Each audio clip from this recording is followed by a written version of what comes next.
that the money and the resources you see being spent in those ODM rallies, so-called underground, those monies are not coming from ODM headquarters. Where are they coming from? You will ask them.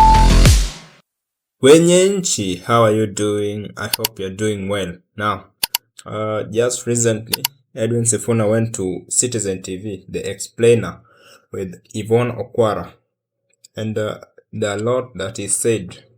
But I want us to focus on a particular point where he said that the current ODM activities, that is the Linda ground activities, are not funded by the party from the party headquarters.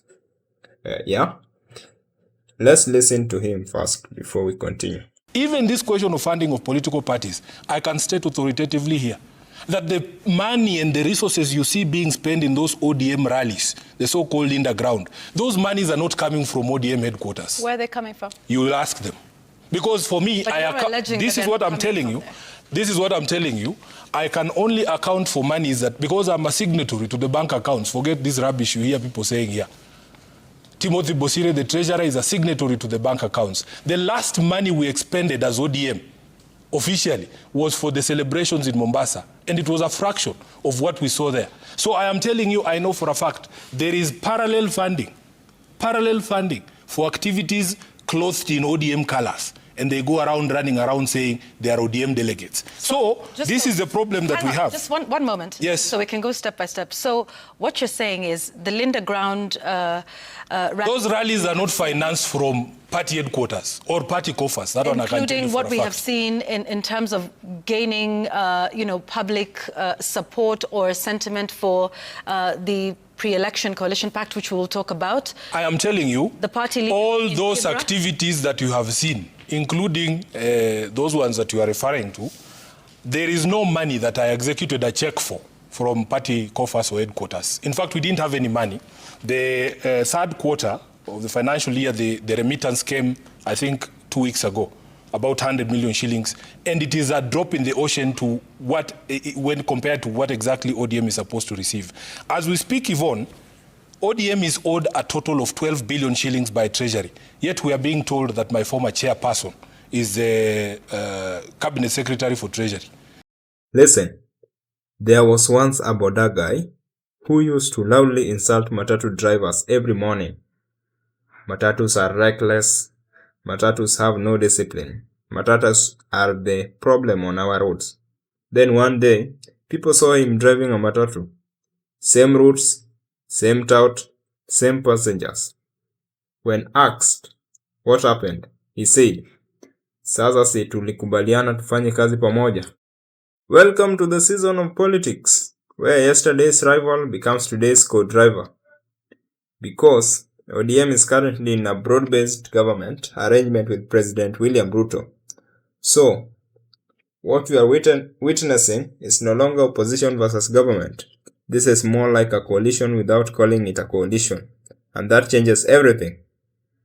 When Edwin Sifuna went on Citizen TV and stated that Linda ground activities are not funded by ODM, that the last official party spending was the Mombasa celebrations, and that there appears to be parallel funding for events dressed in ODM colors, Kenyans didn't panic, but their political antennas went up. Because if a party inside a broad-based government is not funding its own mobilization, then who is? And more importantly, is this coordination or quiet consolidation of power? The reality we must accept first is that let's stop pretending ODM is fully opposition. It's not. Not after bipartisan talks, NADCO reports, parliamentary cooperation, shared legislative interest, and political detente. This is no longer a handshake politics. This is more like a situationship, serikali edition. No labels, but clearly spending nice together.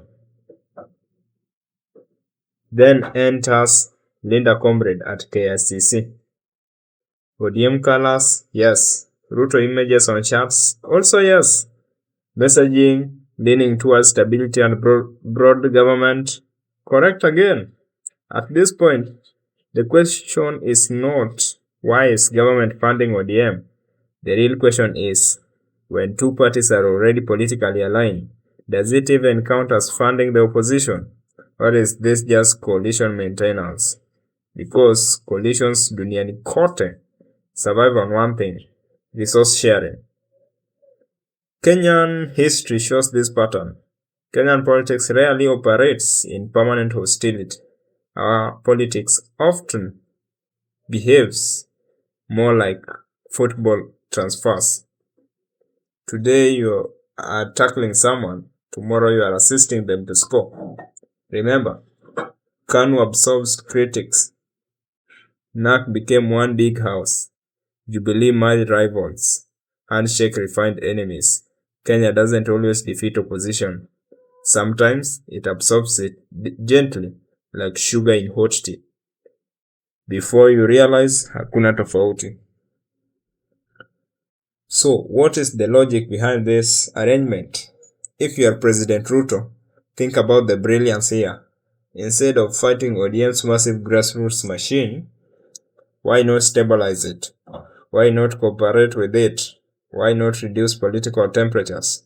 For a sitting president heading towards 2027, chaos is expensive. Stability wins elections, and nothing creates stability like bringing your lightest critic closer to the decision-making table. Not necessarily to silence them, but to moderate the volume. But here is where it gets interesting.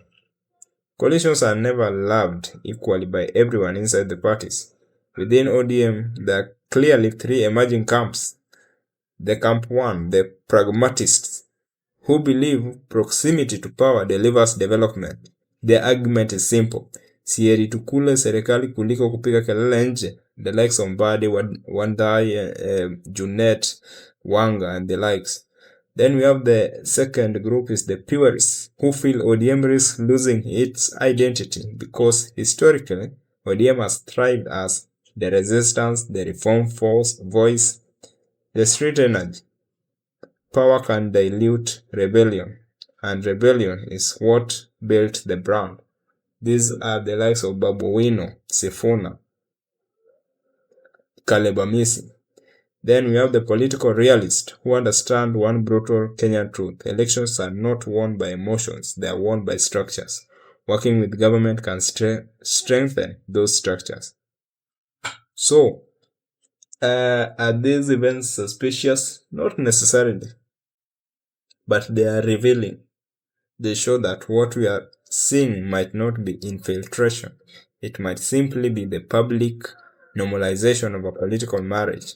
And marriages, my friend, come with shared budgets. However, there is one thing Kenyans must always guard carefully. When major parties move too close, who becomes the watchdog? Because democracy needs friction. Too much political harmony can be dangerous. Not dramatic, dangerous, but slow dangerous, like sleeping next to a charging power bank. Nothing happens immediately until it does. Is Ruto playing chess? Without a doubt. Bringing a large political machinery into cooperative space before an election cycle is not luck. It is strategy. Because imagine heading towards 2027 with reduced hostility, fragmented hard opposition, calmer political climate, shared legislative wins. This is not just governance. That is electoral risk management. But coalitions have one weakness: trust. Kenyan coalitions survive on smiles but collapse on ambition. As 2027 approaches, one question will test this broad-based arrangement. Will ODM remain a partner or discover its opposition instincts? Because power sharing is easy, power succession is not. Kenyan politics is evolving. We are entering an era where rivals don't always fight, they collaborate, where competition becomes coordination, and where voters must read between the lines, not just the slogan. So when you see ODM colors near government messaging, don't be shocked. Just understand one thing: Kenyan politics is less about enemies and more about alignment of interest. If you enjoy political analysis that is sharp, human, and unapologetically Kenyan, subscribe to HiiStory. Because here, we don't just report politics, we interpret the game behind the game. And as 2027 slowly approaches, trust me, the real drama has not even started. Stay alert, stay informed, and always remember, in Kenyan politics, today's rival might already be tomorrow's coalition partner. That's all. Bye.